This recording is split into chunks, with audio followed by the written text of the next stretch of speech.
Oke, selamat malam teman-teman. Kita kembali lagi di hari Jumat, kita konsel. Hari ini topiknya tentang toxic friendship 101. Nah, mungkin teman-teman yang hari ini punya pengalaman tentang teman-teman yang toxic mungkin akan relate dengan topik hari ini yang akan dibawakan oleh Kak Antonia. Sebelum kita mulai konsel malam hari ini, aku mau mengajak teman-teman untuk menyanyikan satu lagu Give Thanks sebagai ucapan syukur kita pada Tuhan yang sudah menyertai kegiatan kita selama beberapa hari ini. Oke, teman-teman, kita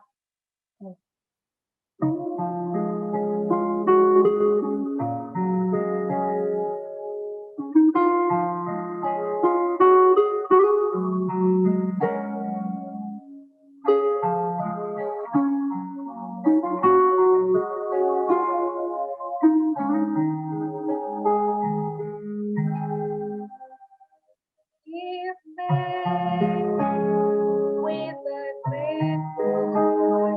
Give thanks to the Lord.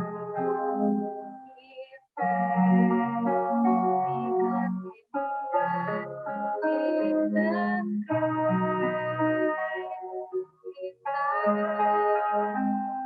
Give thanks with a grateful heart. Give thanks to the Lord. Give thanks because His Son, Jesus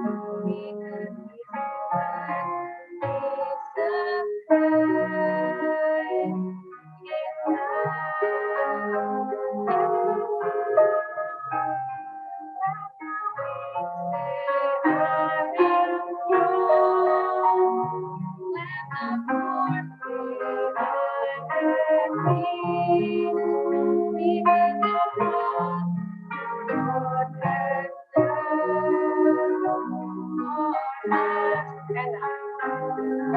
is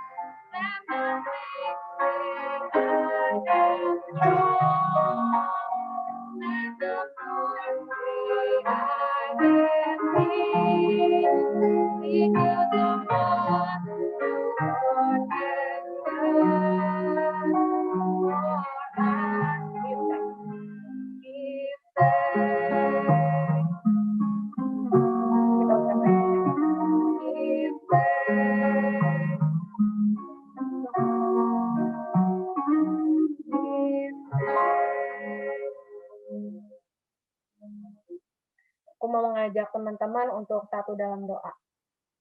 Bapa di surga, terima kasih Tuhan atas semua berkat Tuhan yang Kau limpahkan kepada kami, baik yang dapat kami hitung maupun yang tidak dapat kami hitung. Kami bersyukur ya Tuhan karena di masa sekarang ini kami masih bisa belajar, kami masih bisa bekerja, kami masih bisa melakukan aktivitas kami dengan sangat baik, dengan cukup baik. Itu semua karena Tuhan menyertai kita. Tuhan, kami sekarang berkumpul, kami mau memuji Tuhan, kami mau mendengarkan sharing yang akan dibawakan oleh Kak Antonia, biar Tuhan yang berkati dia selama dia persiapkan, sehingga hari ini apa yang disampaikan bisa menjadi berkat buat kami semua.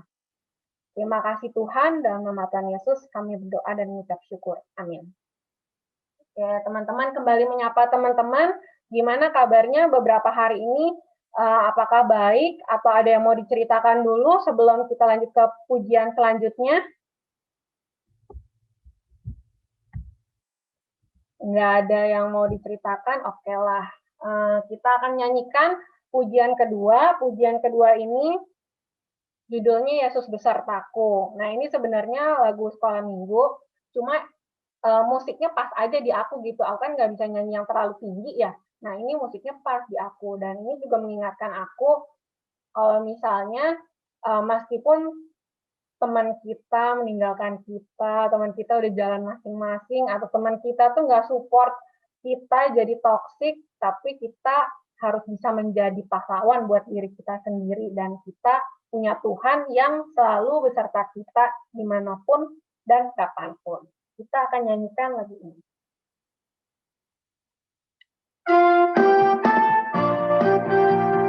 Boleh sambil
Selanjutnya, sebelum masuk ke dalam firman Tuhan, kita mau nyanyikan satu pujian lagi, satu hal yang kurindu. Kak Antonia boleh siap-siap, nanti setelah pujian ini kita membawakan sharingnya.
Malam semuanya.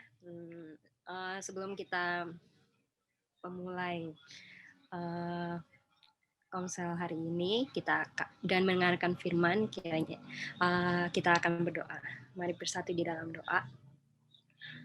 Tuhan, terima kasih atas berkat pada hari ini, karena Tuhan telah mengumpulkan kami berkumpul melalui Zoom, dan kami mengucap syukur untuk aktivitas yang boleh berlangsung pada hari ini, sehingga kami bisa sampai di tempat rumah kami masing-masing dengan selamat. Jika ada yang bekerja dari PFO, dan kami mengucap syukur untuk Komsel hari ini. Kiranya Tuhan bantu Antonia yang akan menyampaikan sharing. Semoga teman-teman bisa menangkap apa yang Tuhan maksudkan melalui Antonia. Inilah doa kami, di dalam nama Tuhan Yesus kami ucap syukur dan percaya, haleluya, amin. Suaranya kedengeran enggak? Oke. Sebelumnya aku minta maaf kalau nanti kayaknya bakal dikit sharingnya, karena apa ya, jujur baru persiapan kemarin, karena seminggu ini kayak apa ya, lelah gitu, jadi sakit. Ini suaranya udah agak apa ya, bindeng gitu lah. Jadi kalau suaranya nggak kedengeran, antara internet atau enggak suara saya yang bindeng itu. Nah, kita mulai ya. Toxic friendship.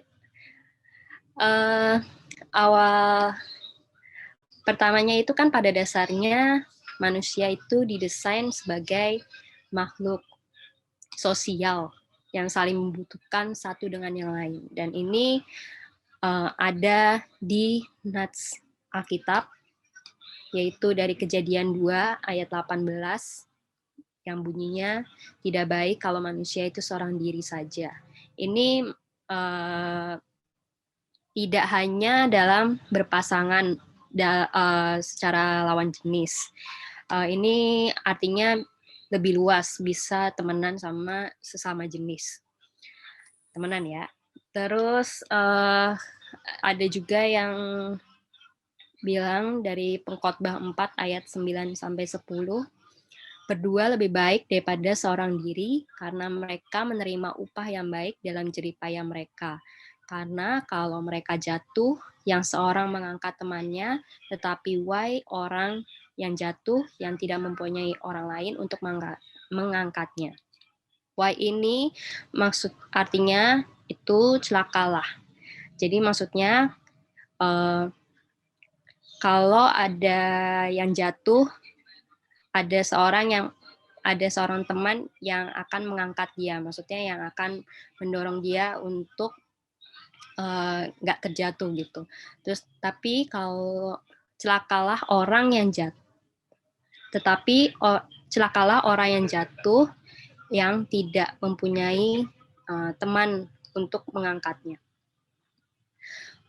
Dalam suatu hubungan itu pasti ada tali pengikat. Nah, tali pengikat ini ada yang kuat sama yang rapuh. Nah, tali pengikat yang kuat ini membuat hubungan kita tidak mudah tercerai-beraikan. Sedangkan ada pun tali pengikat yang rapuh. Itu akibatnya membuat hubungan akan menjadi rusak. Contohnya, dalam persahabatan atau pertemanan pasti pernah mengalami lah ya, ada kelompok-kelompok gitu ya. Misalnya yang kaya sama yang kaya, atau agak sesuku sama sesuku. Ada pun juga yang miskin sama yang miskin. Itu kan apa ya, tergantung orang yang membuat hubungan tersebut. Nah, yang membuat toksik apa ya, ada juga yang membuat hubungan apa ya, tali pengikat ini rapuh itu karena adanya toxic gitu.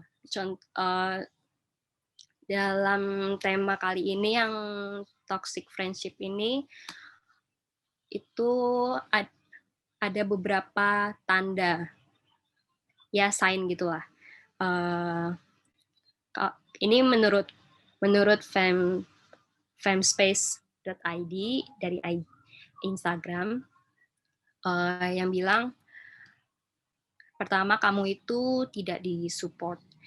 Kamu tidak disupport, malah jatuhnya teman itu akan menjatuhkan kamu.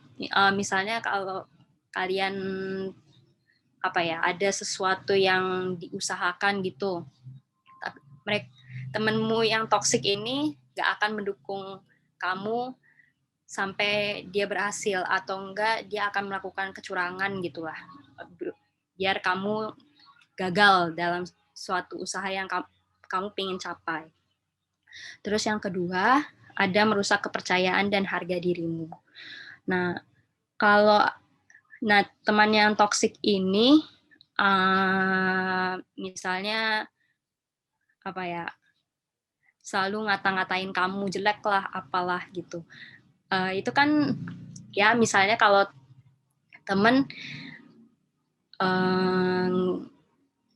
yang toksik ya benar-benar bikin sakit hati sih.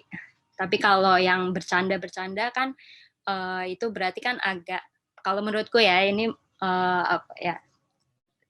ya biasa aja gitu kan, karena dia udah tahu itu, karena kita udah tahu dia pasti maksudnya bercanda. Tapi misalnya kalau toksik itu teman yang itu selalu ngata-ngatain kamu dalam segala hal yang kamu lakukan gitu, biar mengurangi kepercayaan dirimu gitu. Terus yang ketiga, sering ada drama. Nah ini maksudnya intensitas berantemnya itu cukup sering. Biasanya kan kalau pertemanan yang sehat itu kan nggak terlalu banyak gitu lah. Maksudnya berantem paling nggak yang simple tapi besoknya minta maaf gitu kan, kalau teman yang baik. Tapi kalau yang toksik ini, nah intensitas berantemnya itu cukup sering, dan yang dipermasalahkan biasanya yang simple gitulah, yang sedikit-sedikit, misalnya kita melakukan kesalahan yang teman toksik ini nggak suka, akhirnya berantem gitu. Tapi terus minta maafnya juga nggak dengan ikhlas gitu biasanya kalau toksik ini. Nah yang keempat itu senang memanipulasi. Memanipulasi ini maksudnya misalnya membawa pengaruh yang negatif gitu secara yang tanpa kita sadari gitu. Dia akan membawa kita ke pengaruh yang negatif. Misalnya kayak kebar lah, yang ini loh, minum ini deh, ini bagus untuk ini, padahal obat-obat terlarang gitu. Ya, yang bisa mempengaruhi pikiran kita yang dari yang pikiran kita yang misalnya polos gitu, gak percaya begituan, atau tahu itu sebenarnya jahat, sebenarnya tidak baik, tapi si teman toksik ini akan mempengaruhi secara terus-menerus, dibujuklah kata-katanya yang baik-baik, ini loh sebenarnya ini bagus nih, ini cocok buat lo, tapi sebenarnya nggak baik gitu. Nah, akibatnya dari toxic friendship ini apa akibatnya? Nah, ini yang kita akan alami itu stres pasti, sedih, lelah, tersiksa, dan cemas. Terus meragukan diri sendiri, kita kehilangan kepercayaan diri, selalu merasa giving, maksudnya selalu memberikan, kita selalu memberikan ke dia, tapi dia tidak ada timbal balik gitu lah. Terus yang terakhir, tidak menjadi pribadi yang lebih baik. Terus gimana sih cara untuk menyelesaikan toxic friendship ini atau menghapus toxic friendship ini? Ini pertama harus kenali dulu tanda toxicity-nya, keracunannya. Misalnya kalau ada teman, maksudnya teman toksikmu ini udah mulai gak berbuat baik, yang gak sesuai dengan apa yang kamu pikirkan, nah itu udah mulai ada warning gitu.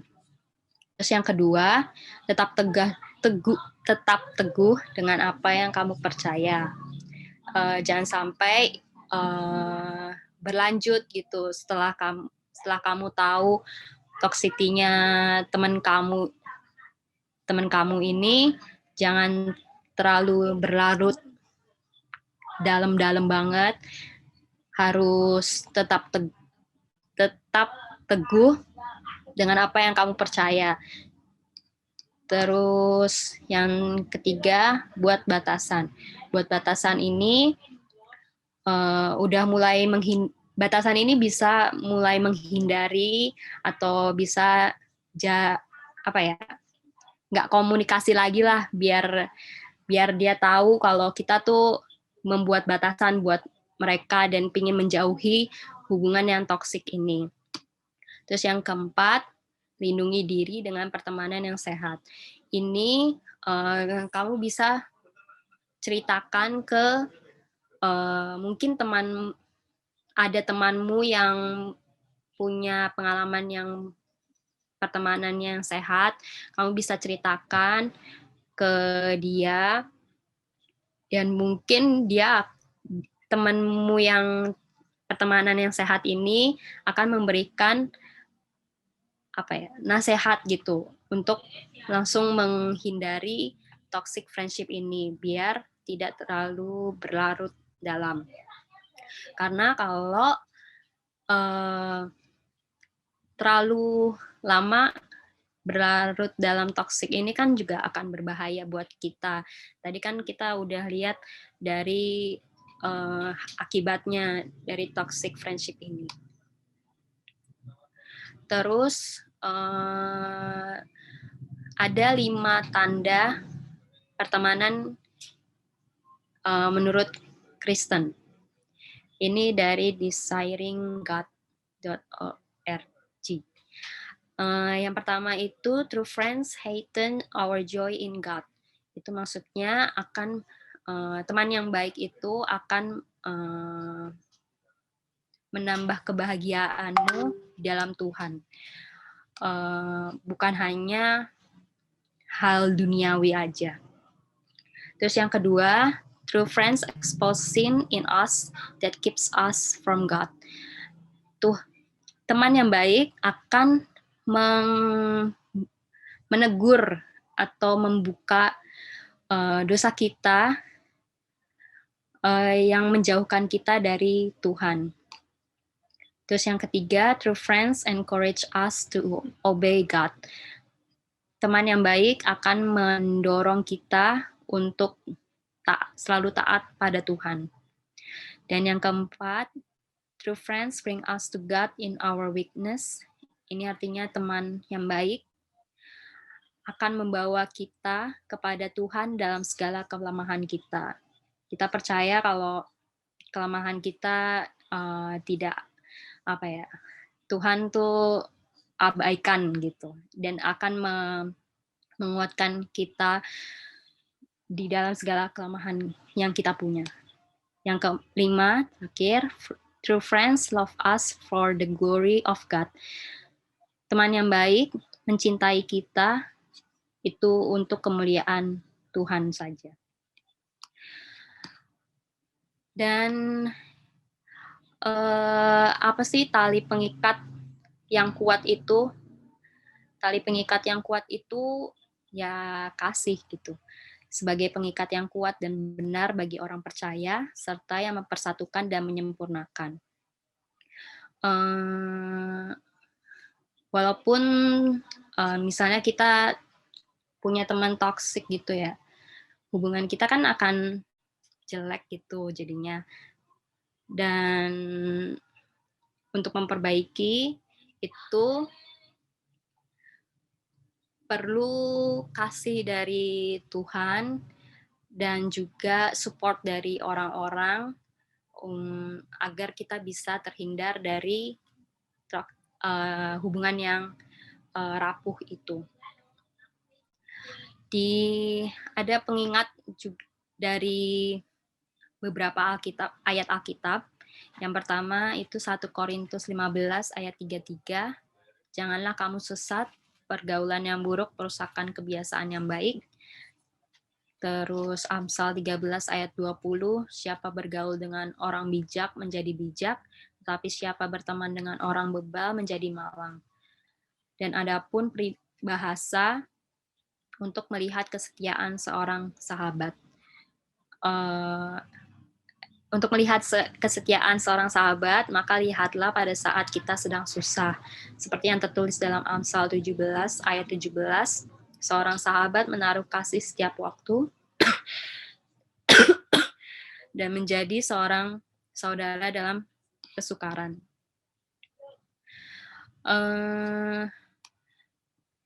Dan terakhir sih dari aku, ini ada quotes gitu, aku nemu dari Google, yang mengatakan true friends aren't the ones who make your problems disappear, they are the ones who won't disappear when you're facing problems.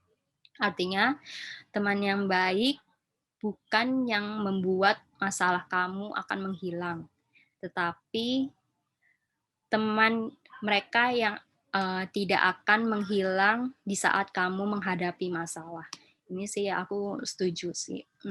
Kan masalah itu kan emang pribadi ya, yang bisa diselesaikan itu, yang bisa menyelesaikan itu cuma kita sendiri. Tapi ada support dari teman atau keluarga itu paling penting. Jadi jika ada masalah, temanmu itu nggak akan hilang, maksudnya hilang di saat kamu menghadapi masalah. Itu sih, itu dari aku. Ada lagi yang mau menambahkan? Ada yang mau cerita tentang toxic friendship? Mungkin ada yang dari cerita itu kita bisa belajar dan bisa encourage teman-teman di sini yang punya hubungan yang racun gitu ya. Itu sih dari aku. Nanti mungkin ya setelah ini setelah nyanyi baru kita akan sharing sama-sama. Aku kembalikan ke Monik.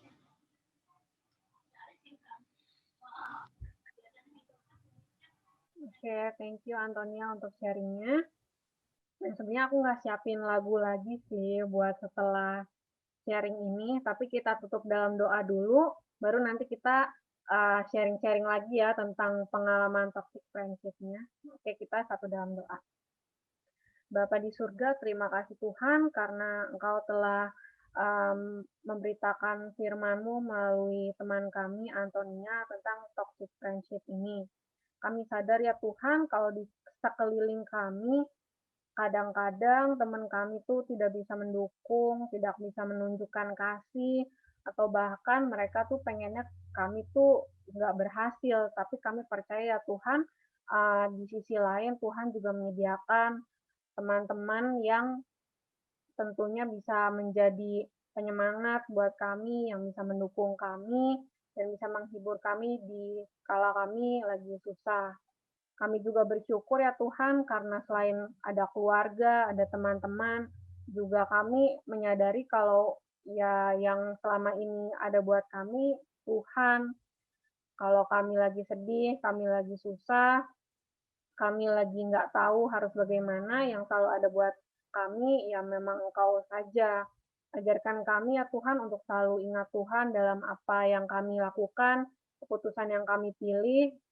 Kiranya kami jadi anak-anak Tuhan yang selalu melibatkan Tuhan dalam pekerjaan, dalam sekolah, dalam pergaulan, dan dalam pelayanan kami.